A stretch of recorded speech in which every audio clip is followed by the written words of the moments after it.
Selamat pagi Bapak, Ibu, dan teman-teman sekalian. Kami ucapkan selamat datang kepada seluruh peserta sosialisasi membangun kesehatan mental untuk mendukung pembelajaran dalam rangkaian KKN Back to Village di Kelurahan Miliar. Bapak dan Ibu yang kami hormati, acara sosialisasi membangun kesehatan mental untuk mendukung pembelajaran akan segera dimulai. Diharapkan kepada seluruh peserta untuk mematikan mikrofon masing-masing saat materi berlangsung. Apabila Zoom berhenti, peserta dapat join kembali pada room ini. Assalamualaikum warahmatullahi wabarakatuh. Salam sejahtera bagi kita semua. Yang terhormat Ibu Dr. Andri Nurdiana Sari, spesialis kesehatan jiwa, selaku psikiater yang menjadi pemateri pada pagi hari ini. Yang saya hormati Bapak Dr. Andes Ahmad Ghanivo MSI, selaku dosen pembimbing lapangan KKN 32, KKN Back to Village Universitas Jember. Yang saya hormati Bapak dan Ibu guru, orang tua, beserta siswa dan teman-teman yang telah berkenan untuk mengikuti acara ini. Puji syukur kita panjatkan kepada Tuhan Yang Maha Esa, karena atas rahmat dan karunia-Nya kita dapat berkumpul dalam acara ini dengan keadaan sehat walafiat tanpa halangan suatu apapun. Tak lupa salawat serta salam kita sampaikan kepada junjungan kita Nabi Agung Muhammad SAW yang telah memberikan bimbingan kepada kita menuju jalan yang diridhoinya. Sebelumnya, perkenalkan saya selaku moderator pada pagi hari ini. Untuk memperkenalkan diri, nama saya Bella Sukma Chandra Dewi, mahasiswa KKN Back to Village Universitas Jember di Kelurahan Miliar. Kepada Bapak Ibu yang berbahagia, saya ucapkan selamat datang dalam acara sosialisasi membangun kesehatan mental untuk mendukung pembelajaran dalam rangka KKN Back to Village di Kelurahan Miliar. Adapun susunan acara pada pagi hari ini sebagai berikut. Pertama pembukaan, kemudian sambutan oleh dosen pembimbing lapangan KKN, kemudian penyampaian materi yang akan disampaikan selama 30 menit, dilanjutkan dengan tanya jawab selama 15 menit, kemudian penutup. Memasuki acara yang pertama, yaitu pembukaan. Marilah kita buka acara pada pagi hari ini dengan membaca basmalah bersama. Bismillahirrahmanirrahim. Acara yang kedua adalah sambutan kepada Bapak Dr. Andes Ahmad Ghanivo MSI, disilakan.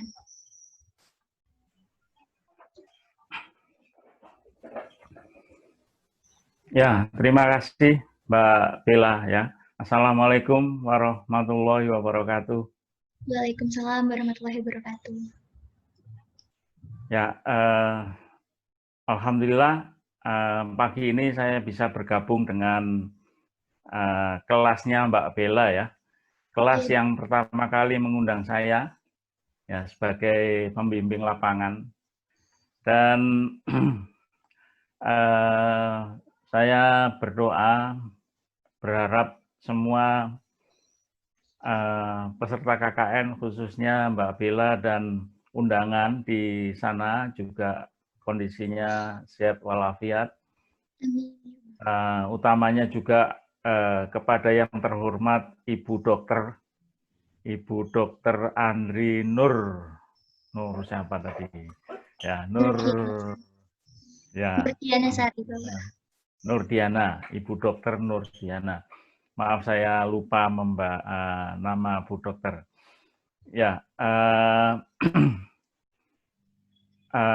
Bella dan Ibu Dokter serta Bapak Ibu sekalian yang sudah bergabung dalam kegiatan online-nya Mbak Bella. Saya mengucapkan selamat atas kegiatan ini.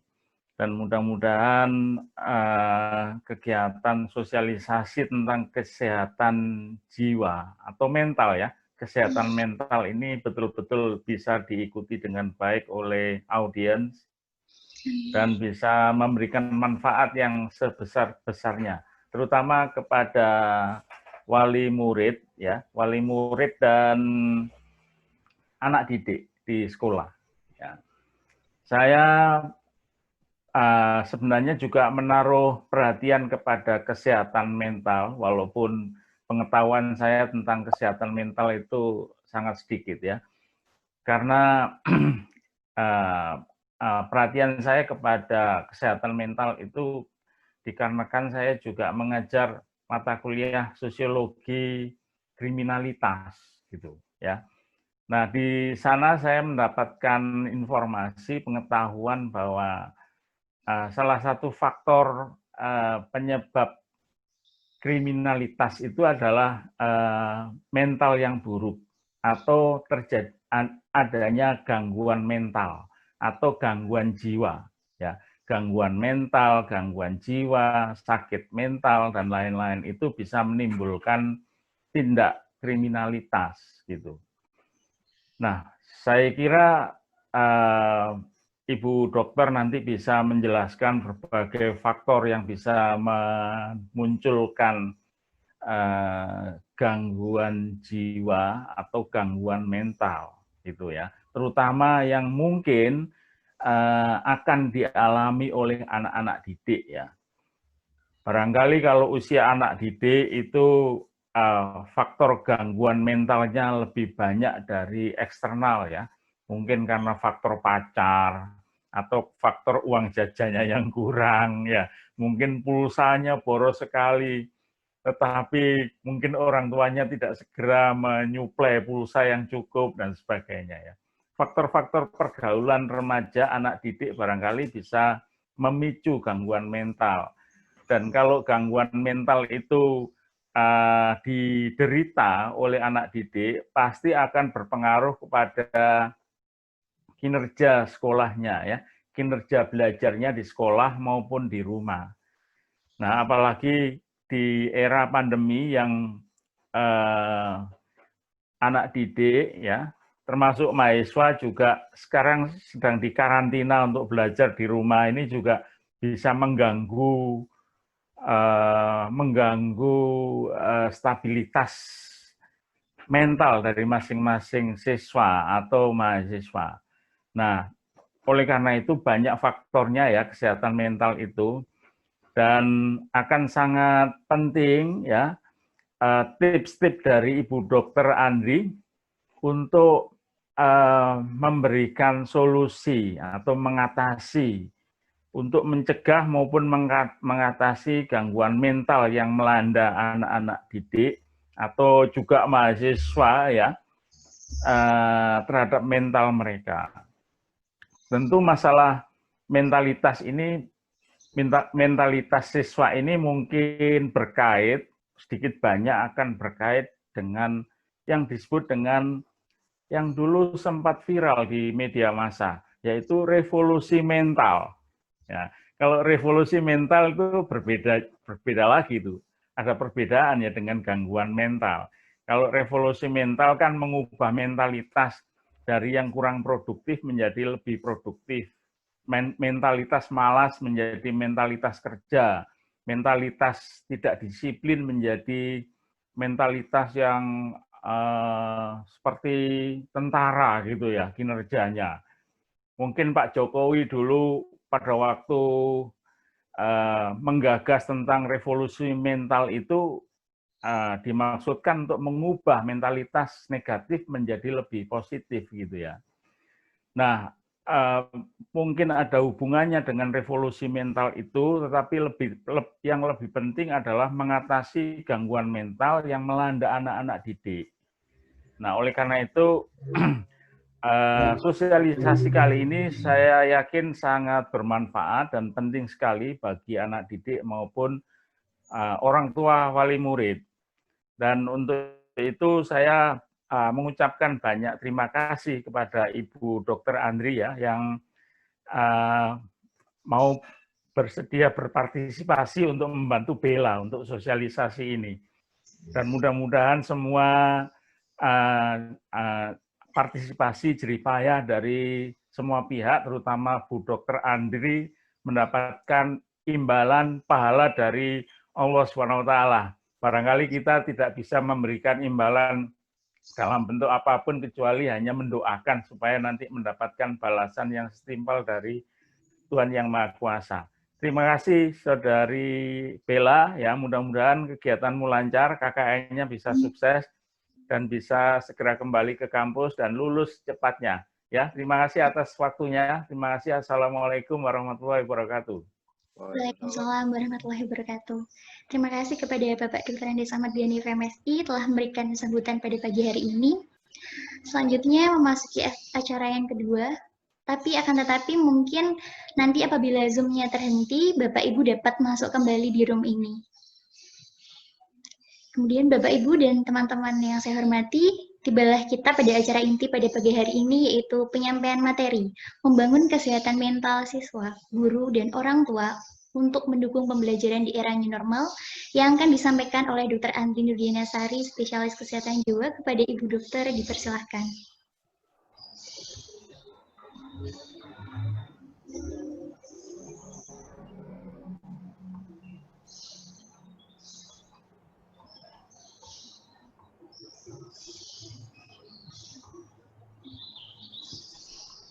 Assalamualaikum warahmatullahi wabarakatuh.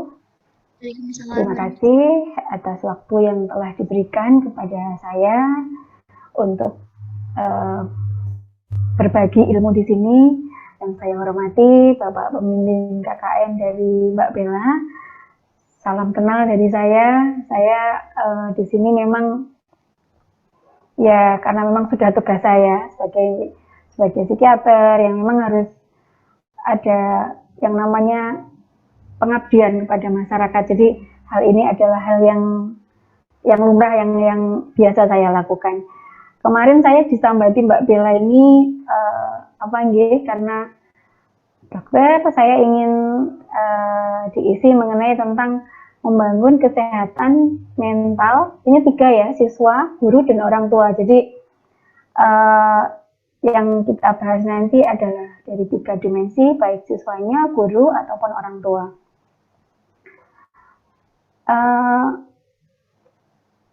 Ini kurikulum vitae saya. Saya saat ini bertugas di Rumah Sakit Dr. Harjono Ponorogo. Saya PNS di sana, jadi tiap hari saya buka di Poli Jiwa kalau mau mencari. Kemudian saya juga di Rumah Sakit Umum di Rumah Sakit Umum Aisyah Sutomo, kemudian di praktek mandiri di rumah. Saya lulus dari Fakultas Kedokteran UNS. Nah, yang menjadi masalah adalah di era pandemi ini yang memang semua sudah mengalaminya, bahwa pandemi corona ini berawal dari akhir tahun, dari 2019 sampai sekarang masih belum bisa terkendali dengan baik. Tetapi karena memang sudah begitu lama, akhirnya pemerintah menerapkan yang namanya era new normal. Apakah new normal ini? New normal ini adalah suatu kondisi yang kembali normal, tetapi dengan protokol kesehatan. Mengapa saya mengambil tema ini? Karena pandemi corona ini dihadapi oleh semua orang, dihadapi oleh semua bangsa, dari kutub utara sampai kutub selatan, dari negara yang paling miskin sampai yang paling kaya, semua mengalaminya.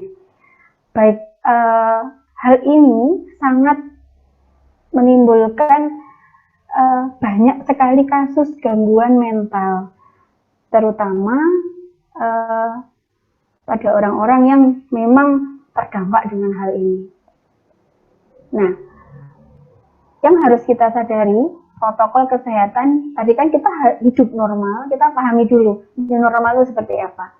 New normal adalah hidup normal, tetapi dengan protokol kesehatan. Yang pertama, kita harus pakai masker, kita harus rajin cuci tangan, kita harus jaga jarak, hindari kerumunan, karena dengan kita menjaga jarak, insya Allah droplet tidak akan bisa sampai ke kita. Kemudian kita makan makanan yang bergizi, kemudian makan atau minum vitamin. New normal telah diterapkan di berbagai bidang kehidupan, ekonomi, pendidikan, budaya, bahkan saya dari Ponorogo, Bapak dan peserta semua di sini sudah diterapkan.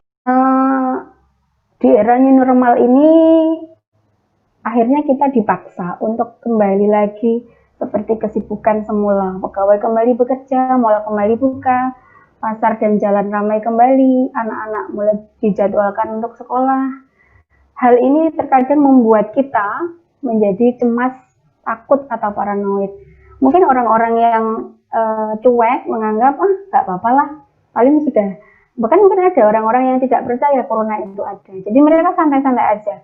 pergi keluar rumah tanpa masker. Padahal kenyataannya penyebaran COVID ini masih belum berakhir. Banyak teman-teman saya yang di Surabaya, yang di Semarang, banyak yang menjadi korban yang berguguran karena memang kasus COVID ini belum berakhir. Nah, kapan boleh sekolah lagi? Ini dari beberapa aturan yang telah ditetapkan ada beberapa syarat. Yang pertama adalah harus zona hijau. Ponorogo, Madiun ini termasuk zona oranye. Jadi tidak mungkin dilakukan suatu pendidikan dengan tatap muka karena pemerintah tetap memprioritaskan prinsip kebijakan pendidikan di masa pandemi ini. Yang didahulukan adalah kesehatan dan keselamatan. Syarat yang kedua adalah izin dari pembukaan sekolah dari pemerintah daerah atau kantor wilayah atau Kementerian Agama. Jika tidak, maka juga tidak akan diperkenankan. Syarat yang ketiga, sekolah-sekolah ini harus mempunyai ketersediaan sanitasi dan kebersihan seperti kebersihan toilet, penyediaan sarana cuci tangan, memakai sabun dengan air mengalir atau menggunakan cairan pembersih tangan atau hand sanitizer. 2. Mampu mengakses fasilitas layanan kesehatan seperti puskesmas, klinik, rumah sakit, dan lainnya. Ketiga, kesiapan menerapkan area wajib masker atau pelindung wajah. Yang keempat, sekolah memiliki pengukur suhu tubuh jenis termogan. 5. Pemetaan warga satuan pendidikan yang tidak boleh berkegiatan di satuan pendidikan. 6. Membuat kesepakatan bersama komite pendidikan terkait kesiapan kegiatan tatap muka pendidikan. Pada saat ini belum ada yang di daerah Jawa Timur yang benar-benar zona hijau, belum ada. Jadi untuk tatap muka kita masih belum bisa berjalan. Persyaratan keempat adalah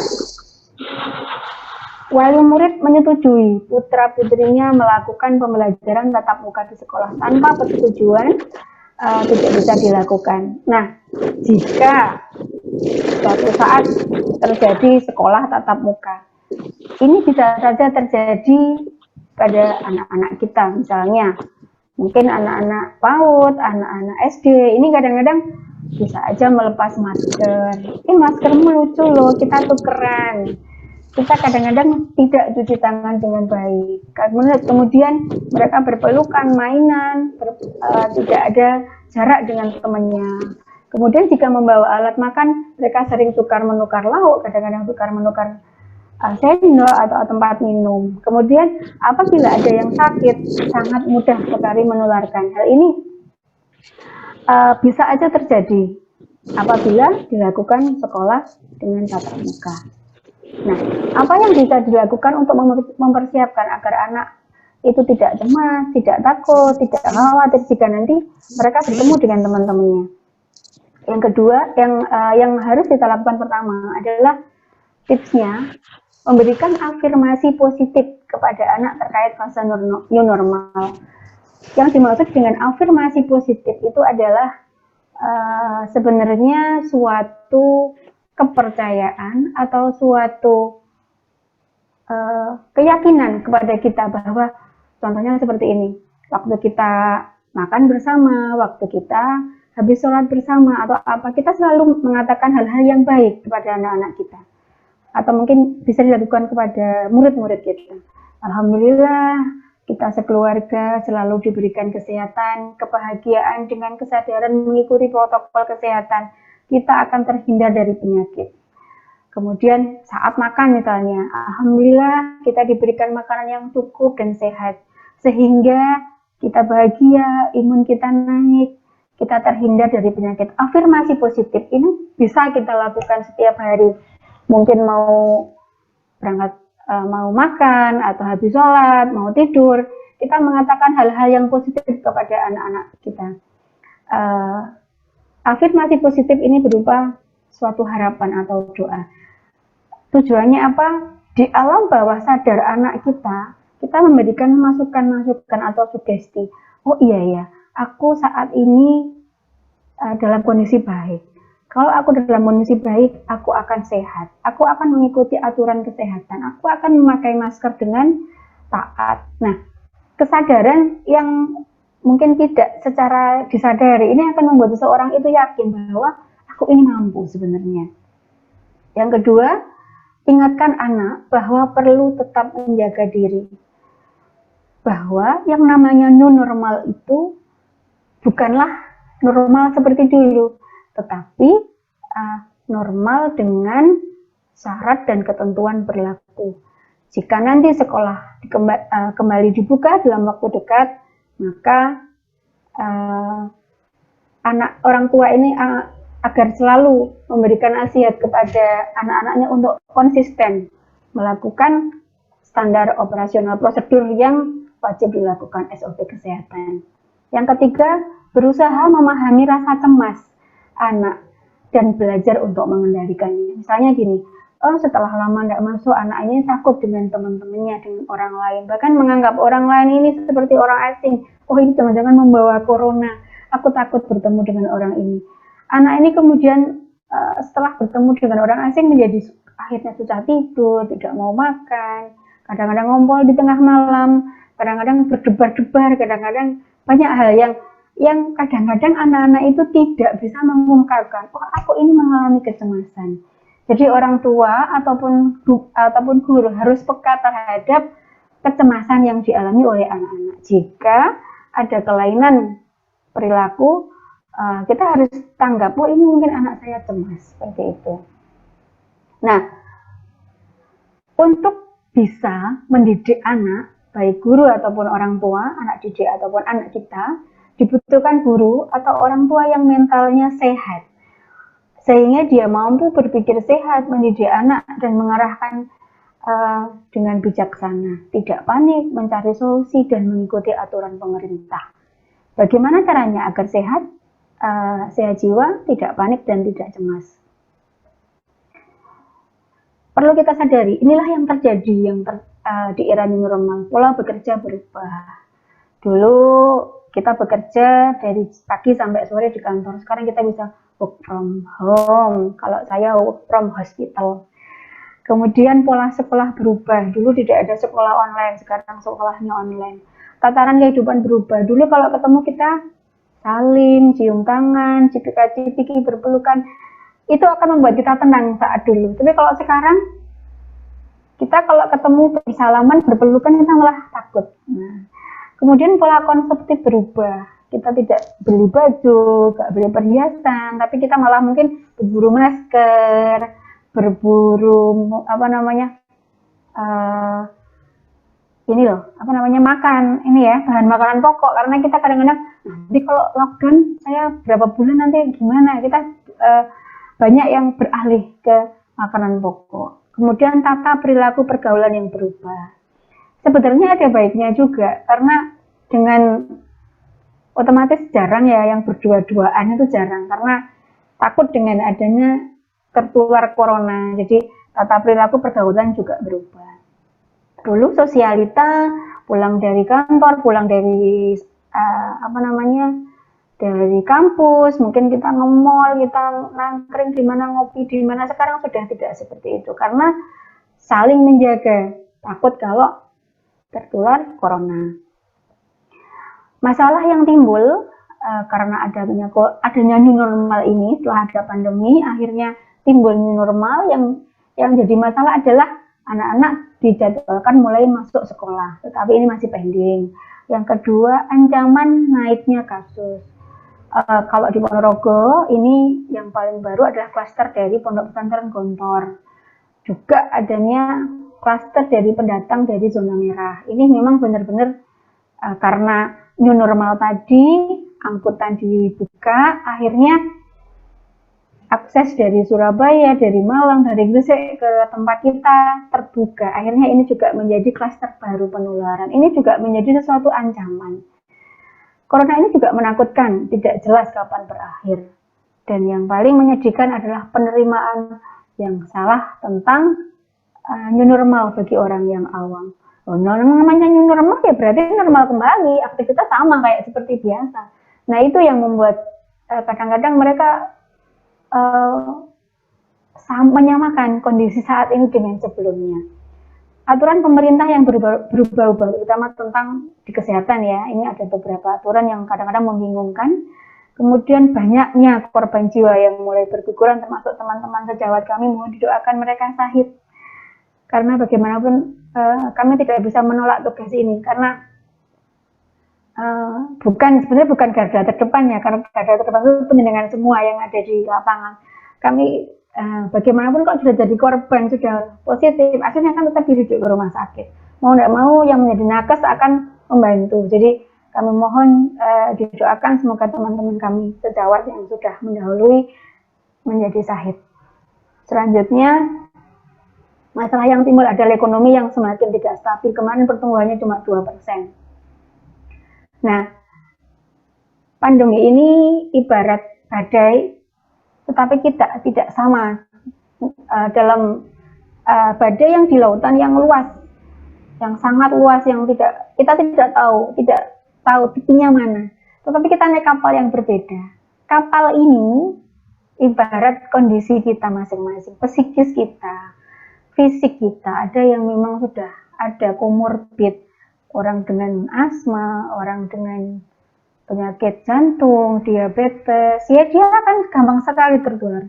Pada anak-anak yang muda, ini mungkin ya dengan fisik yang baik dia akan cuma menjadi OTG, orang tanpa gejala, meskipun dia kena tetapi tidak ada gejala. Tapi mereka tetap bisa menularkan. Ini yang menjadi mungkin fisiknya. Sedangkan psikisnya, seseorang yang psikisnya kuat, ya dia tidak masalah. Ada corona ya tidak ada masalah, ya hadapi aja. Tetapi pada orang-orang yang pencemas, pada orang-orang yang mudah depresi, ibarat kita menaiki kapal yang kecil terombang-ambing di tengah badai di lautan, mereka tuh sangat kebingungan. Dan pada beberapa kasus terakhir, 3 bulan terakhir, pasien saya banyak yang mengalami kecemasan, mengalami depresi akibat adanya pandemi ini. Pandemi ini bisa menjadi suatu stresor apabila tidak dihadapi dengan baik. Stresor ini penyebab dari seseorang mengalami stres. Seseorang yang tidak bisa menerima akhirnya menjadi gangguan jiwa, termasuk tadi yang disediakan yang sudah dinyuntikkan Bapak Pembimbing tadi, bahwa gangguan mental, pandemi ini juga bisa mengakibatkan gangguan mental, yang mengakibatkan kriminal juga bisa, nanti akan saya bahas. Nah, dalam menghadapi suatu stresor, sebenarnya kita ini mempunyai pertahanan jiwa. Adanya pandemi, ini suatu stresor yang kita hadapi. Yang menghadapi ini namanya coping atau pertahanan jiwa. Pertahanan jiwa ini ada 2, yang matur atau tidak matur. Matur itu yang baik, seperti sublimasi. Karena adanya corona mengubah perilaku kurang baik menjadi baik. Awalnya yang tidak mau sholat tahajud menjadi sholat tahajud. Ada yang dulu tidak mau ngaji sekarang ngaji. Dulu yang suka bohong sekarang sudah, ya Allah aku mohon ampun. Mereka banyak yang merubah perilaku mereka menjadi lebih baik. Pertahanan jiwa yang baik atau yang matur lainnya adalah altruisme. Dia sudah tidak peduli aku ini siapa, aku rela berkorban untuk mereka, aku mati pun tidak apa-apa. Mereka biasanya mereka mengabdikan diri di rumah sakit atau menjadi sukarelawan. Selanjutnya, pertahanan jiwa yang matur lagi adalah humor. Banyak sekali dagelan-dagelan yang membuat lucu, lelucon. Ini termasuk pertahanan jiwa yang matur. Ini namanya siapa ini, Mbah, yang suka tampil di TV ini ya. Ini lucu. Ucap ini lucu. Dia di tengah pandemi ini malah memanfaatkan momen ini sebagai hal-hal yang mungkin bisa mendatangkan fee dengan kelucuannya, dengan Mbah Mitronya ya. Kemudian afiliasi, kalau di kampung ya mungkin menjadi satgas COVID, menjadi dia ngikut nyemprot lingkungan, artinya dia berperan terhadap lingkungan. Nah, yang jadi masalah jika pertahanan jiwa kita ini tidak matur. Yang pertama denial, menolak. Orang-orang ini biasanya menolak realita. COVID itu tidak ada. COVID itu hanya konspirasi, menguntungkan cuma kesehatan aja. Itu bukan seperti itu. Orang-orang seperti ini yang susah untuk diluruskan. Yang kedua, regresi. menghadapi masalah dengan kekanak-kanakan, perilaku tidak dewasa. Misalnya tidak mendapatkan bantuan, mereka ngamuk, rampok, kemudian menjarah apa. Dia tiba-tiba marah-marah di media mengatakan bahwa salah jadi tenaga medis. Itu kan sudah tugasmu. Kayak gitu tuh sebenarnya adalah mekanisme jiwa yang tidak matur. Selanjutnya proyeksi menyalahkan orang lain, menyalahkan pemerintah lah, menyalahkan inilah. Saya yakin pemerintah sudah pusing juga dengan kasus ini. Saya yakin semua orang, pemerintah maupun tenaga medis ataupun dari semua lini sudah mati-matian dalam berjuang mengatasi pandemi ini. Kemudian represi. Represi ini adalah suatu mekanisme pertahanan jiwa, di mana kita sering mengatakan bahwa sakjane rapopo, aku enggak apa-apa, aku fine dengan hal ini, aku enggak takut sama COVID, bilang di mulutnya. Tetapi saat kita buka Facebook, ada kiriman, ini meninggal, melihat TV, korban semakin banyak. Nah, ini ditumpuk ke alam bawah sadar. Akhirnya, dia mulai gangguan tidur, perutnya sakit, mual, pusing. Nah, ini yang namanya gejala-gejala ke arah psikosomatis, gangguan kejiwaan. Sebenarnya berawal dari saat dia menekan rasa tidak suka ini ke alam bawah sadar. Nah, pertahanan jiwa yang tidak matur tadi akan menimbulkan gangguan jiwa. Tadi sudah dijelaskan, ada cemas, ada panik. Cemas, panik itu rasa khawatir yang berlebihan, nggak bisa tidur, deg-degan. Kemudian psikosomatis, kemudian obsesif kompulsif itu seperti dia sehari bisa cuci tangan sampai ratusan kali. Tadi sudah bersih belum ya? Tadi sudah bersih belum ya? Gitu. Kalau ada tamunya pulang langsung serumah dipel semua.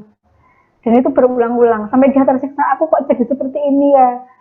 Aku kalau keluar rumah cuci tangan atau benar-benar kepikiran terus, namanya obsesif kompulsif. Depresi, sudah mulai sedih, dia putus asa, tidak mau makan. Psikotik, ini sudah paranoid dan tidak berani keluar rumah, dia sudah halusinasi, dia sudah mendengar bisikan, ataupun penyalahgunaan zat. Jadi kadang-kadang karena gangguan tidur, karena cemas, akhirnya mereka lari ke penggunaan zat yang memang tidak diperbolehkan oleh pemerintah. Lalu apa yang kita lakukan agar sehat jiwa kita?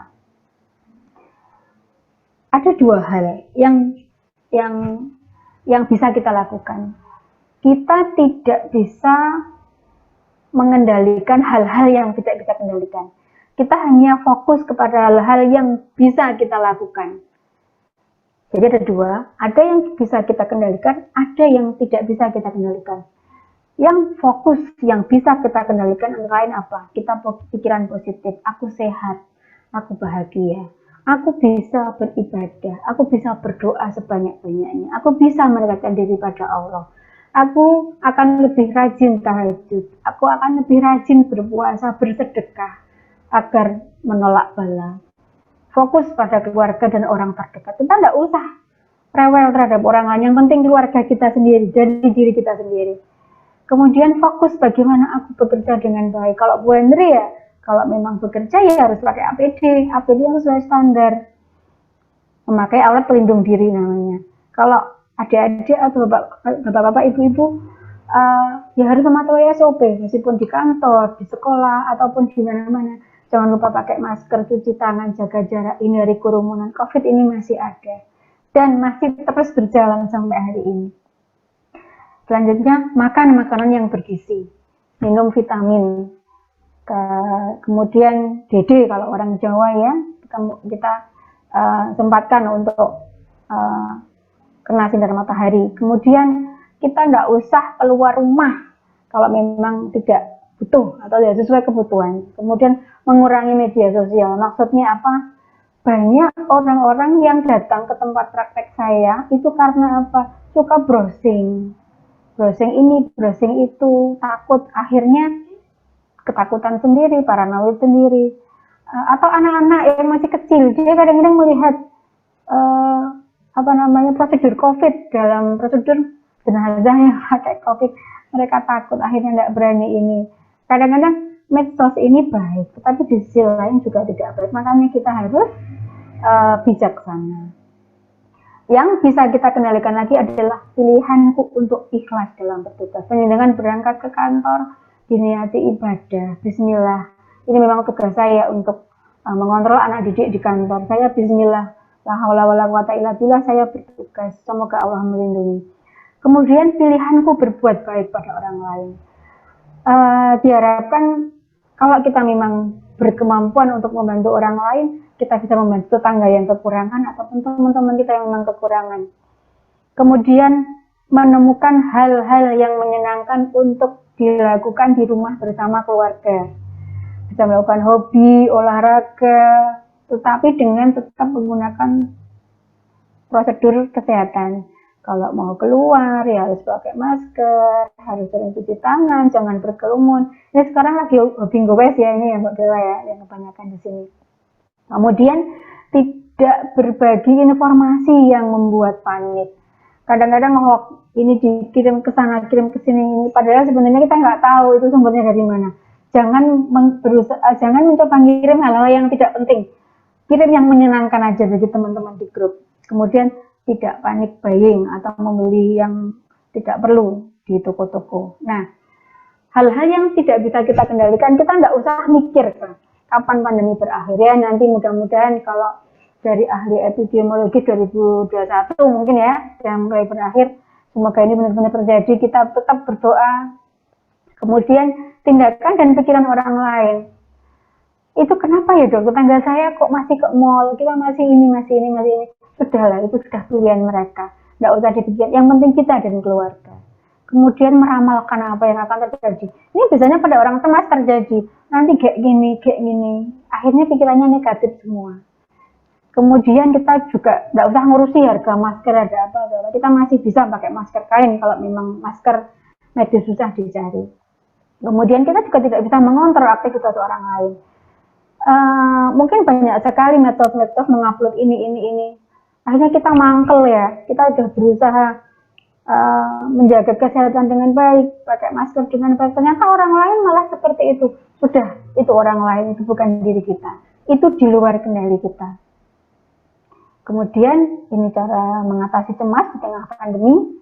Yang pertama, batasi informasi, pilih informasi yang baik, relaksasi. Kalau sudah mulai ada serangan cemas, deg-degan, panik, mual, kita alihkan dengan ibadah, meditasi, latihan pernafasan, main musik bisa, yoga atau yang lain. Kemudian manajemen aktivitas. Kita harus memanage aktivitas kita. Banyak sekali dokter yang kalau saya kan dari studi medis mengulangi praktek Mbak Bella. Jadi mungkin prakteknya dulu pagi sore, sekarang cuma pagi aja atau apa. Kita berusaha agar tenaga kita ini tidak terforsir. Kita tetap fit. Kemudian terhubung dengan sekitar. Kita tidak boleh sendiri. Meskipun kita ini berjauhan, tetapi kita tetap makhluk sosial. Kita harus tetap connected dengan teman. Grup WA itu penting.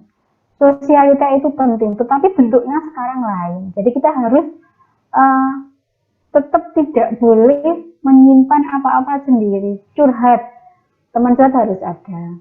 Kemudian fokus terhadap apa yang bisa kita kendalikan. Tadi sudah ya, membina support group yang sehat. Ini termasuk sosialita itu tadi, kita connected dengan orang lain. Tujuannya untuk berbagi informasi yang sehat dan terpercaya. Kita bisa mampu menjadi tempat curhat, bisa saling menguatkan. Jika ada teman yang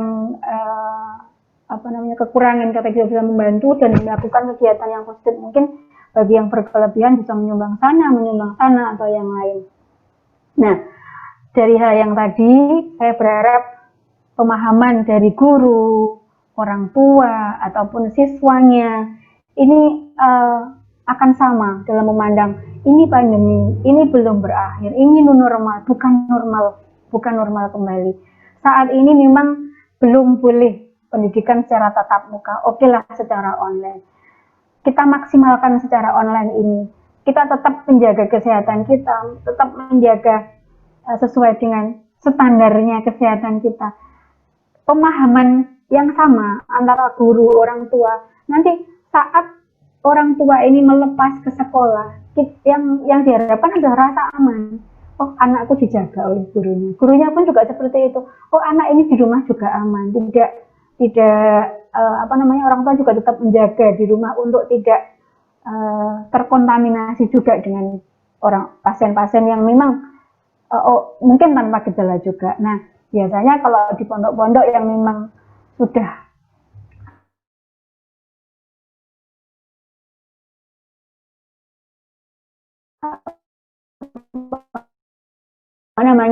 sudah menerapkan rapid test itu screen rasa aman. Oh, mereka memang negatif semua, jadi tidak mencampuri yang lain. Terus,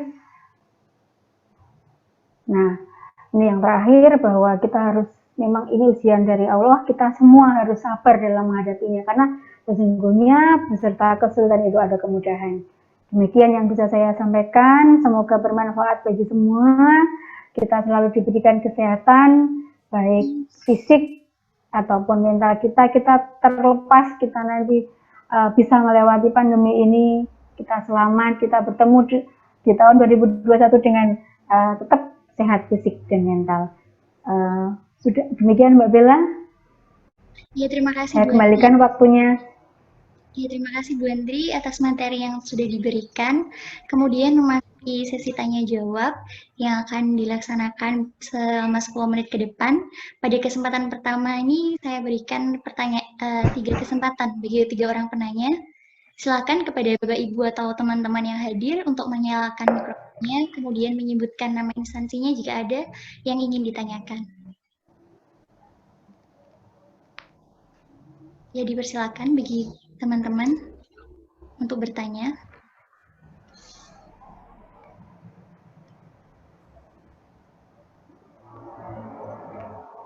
Saya Bill. Cek Bill. Halo. Ya, dipersilakan saudara kami untuk bertanya. Terima kasih atas waktunya. Nama saya Alfi Fahmi, mahasiswa tingkat akhir dari Universitas Jember. Saya ingin bertanya mengenai membangun mental untuk kita mahasiswa tingkat akhir yang sedang dalam fase berpindah dari mahasiswa ke pekerja, atau di sini prakerja ya Bu ya. Oh ya. Ya, banyak dari kita yang mungkin ada tawaran atau keinginan untuk kerja di luar kota alias di daerah yang sekarang ini darurat COVID seperti Jakarta dan juga Surabaya. Nah, di sini mungkin banyak dari kita yang tidak diizinkan sama orang tua, dan juga ada rasa takut dari psikis kita masing-masing. Dan juga secara jujur saya juga nggak bisa nge-planning untuk kedepannya bagaimana rencana yang akan saya lakukan untuk mungkin 1 tahun ke depan atau 5 bulan ke depan lah Bu. Nah di sini saya ingin bertanya bagaimana cara untuk meningkatkan atau menjaga kondisi kita supaya tetap positif untuk menggapai cita-cita kita ke depannya atau planning ke depan kita. Mungkin itu aja. Terima kasih. Wassalamualaikum warahmatullahi wabarakatuh.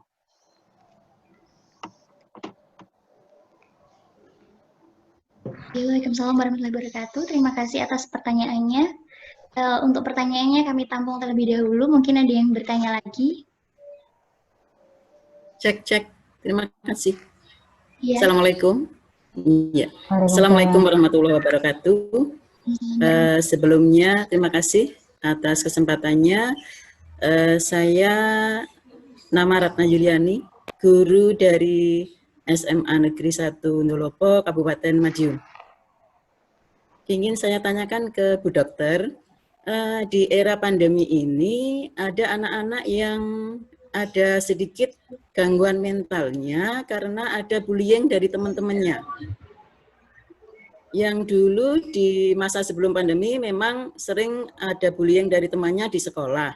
Nah, saat di masa pandemi ini bullyingnya melalui sosmed. Misalnya ada yang melalui story-nya, ada IG, FB, dan sebagainya. Itu bagaimana cara mengatasinya? Jadi biar anak yang kena bullying tadi bisa semangat lagi, bisa mengikuti pembelajaran dengan lancar. Dan bagaimana untuk mengatasi anak-anak yang kelompok yang membuli tadi. Ya, terima kasih, itu pertanyaan saya.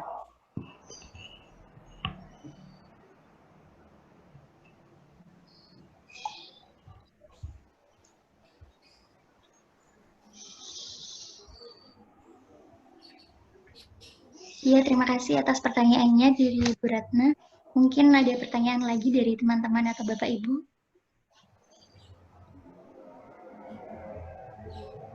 Atau mungkin kita bahas dulu aja ya, Mbak Dila ya, mengingat waktu sudah. Iya, 5 menit lagi ya Bu. Iya. Ya, dipersilakan kepada Ibu Andri untuk menjawab pertanyaan dari penanya. Apa namanya, dari prakerja gitu ya. Nah, kalau saya memang yang harus kita siapkan itu adalah mental kita, bahwa kita harus menerima kondisi saat ini bahwa kita memang mengalami masa yang sulit. Jadi pilihan-pilihan yang memang tawaran kerja di Surabaya, tawaran kerja di Jakarta itu hal yang seperti makan buah si malakama ya. Jadi aku pengen kerja tapi kok di sana. Nanti kalau keselamatanku keselamatanku tidak terjaga seperti apa. Hidup ini pilihan, Dek. Hidup ini pilihan. Jadi beberapa pilihan itu kita harus mengambil yang terbaik. Bu Andri nggak bilang, nggak boleh yang ke sana. Di sana sebagai apa dulu? Nah, kemudian bagaimana lingkungannya di sana? Bagaimana orang tua kita? Apakah kita tidak bisa melakukan hal-hal lain di kota kita sendiri sementara ini? Kita seperti sedang mengalami ini ya, isolasi. Jadi kita memang 6 bulan ke depan ini sebaiknya nggak usah berpergian ke zona merah, karena cuma kulaan ya, kalau memang tidak sangat penting, kita lebih baik berkarya dengan apa ada ya, apa yang ada di sini kita maksimalkan. Nah, mungkin nggak usah berpikir yang jauh-jauh. Jadi yang pertama kita kita menerima bahwa ini memang kita sedang dalam kondisi ujian, kita memilih sesuatu itu yang terbaik berdasarkan prioritas tujuan kita, ridho orang tua juga, apa tuh yang akan kita cari. Kalau kita mencari sesuatu dan keselamatan kita terganggu, kita bisa aja, ya namanya mati konyol. Kita kalau sehat, kita bisa berkarya sampai nanti. Tapi kalau kita sakit, ya sudah, kita nggak bisa berkarya lagi. Nah, ini harus dipikirkan kembali. Tidak usah khawatir, tidak usah cemas, tidak usah sedih. Bersabarlah dulu. Dalam rangka penantian ini kita memang sedang diuji sama Allah untuk latihan sabar, latihan ikhlas, kita memaksimalkan kondisi yang ada di rumah. Mungkin banyak aktivitas lain kok yang masih bisa kita lakukan. Oke, untuk Bu Ratna terima kasih ya pertanyaannya mengenai bullying yang di sosmed. Memang ini padahal kondisinya sedang sekolah jarak jauh ya Bu Ratna ya. Artinya mereka membulinya lewat sosmed seperti itu ya. Kita harus melihat gangguan mentalnya ini sampai sejauh mana dulu, ringan, sedang atau berat. Dia sampai ketakutan atau sampai dia ada halusinasi atau sampai dia tidak berani keluar rumah, tidak berani masuk, dia akhirnya sekolahnya terganggu. Ini biasanya namanya termasuk gangguan mental yang berat. Yang mana dulu kita lihat? Kalau memang ke arah yang berat, kita konsultasikan ke psikiater. Memang mungkin harus dapat obat nih. Tapi kalau ringan sedang bisa lewat konseling, bisa lewat video call, bisa lewat telepon atau yang lain. Dan dibatasi sosmednya sudah, nggak bisa buka Instagram, nggak usah buka HP, WA-nya sementara di stop dulu. Sudah kita lakukan isolasi. Orang usah sosmed-sosmedan dulu. Nah, bagi mereka yang pembuli, ini memang kadang-kadang anak-anak ini tidak sadar bahwa itu suatu pembulian. Kadang-kadang seperti itu. Mereka dengan spontanitas ngelok nih, kadang-kadang ini, atau memang mereka tipe-tipe yang mental kuat banget gitu nih Bu. Jadi yowis, mereka ini butuh yang namanya psikoedukasi. Anak-anak ini insya Allah kalau diberikan edukasi yang baik, mereka akan paham. Pendekatan yang secara radikal kadang-kadang tidak baik. Jadi sebaiknya mereka juga diberikan suatu pendidikan yang baik juga, diomongi baik-baik kalau saya seperti itu. Demikian Bu Retna, kalau itu pendapat dari saya. Jadi dua-duanya harus kita tangani karena mereka masih dalam proses perkembangan. Ya baik, terima kasih yang telah diberikan. Sayang sekali waktunya sudah pukul 10 ya. Kita harus mengakhiri pertemuan pada hari ini. Mungkin pertanyaan nanti bisa via chat seperti itu bisa ya Bu. Nanti bisa saya tanyakan langsung ke ibunya. Kemudian pada kesempatan kali ini marilah kita mengucapkan syukur alhamdulillah dengan materi pembangun kesehatan mental siswa, guru maupun orang tua untuk mendukung pembelajaran di era normal ini telah kita simak bersama. Semoga dapat bermanfaat dalam mendukung efektivitas penyampaian tujuan pembelajaran. Tentunya dapat menumbuhkan minat belajar antara anak dalam kondisi new normal ini. Tentunya dengan sinergi antara siswa, guru maupun orang tua dalam pelaksanaan pembelajaran. Demikian rangkaian acara pada sosialisasi membangun kesehatan mental ini. Terima kasih kepada Ibu Dr. Andri selaku pemateri pada acara pagi hari ini, serta Bapak Ganevo yang sudah membuka acara. Dan terima kasih kepada Bapak maupun Ibu, serta teman-teman yang telah bersedia hadir dalam acara ini. Semoga materi pada hari ini dapat bermanfaat bagi kita semua. Izinkan saya menutup acara pada pagi hari ini. Mohon maaf atas kesalahan yang disengaja maupun tidak. Wabillahi taufiq wal hidayah, waridho wal inayah. Wassalamualaikum warahmatullahi wabarakatuh. Waalaikumsalam warahmatullahi wabarakatuh. Mungkin bisa dinyalakan kameranya untuk dokumentasi foto bersama.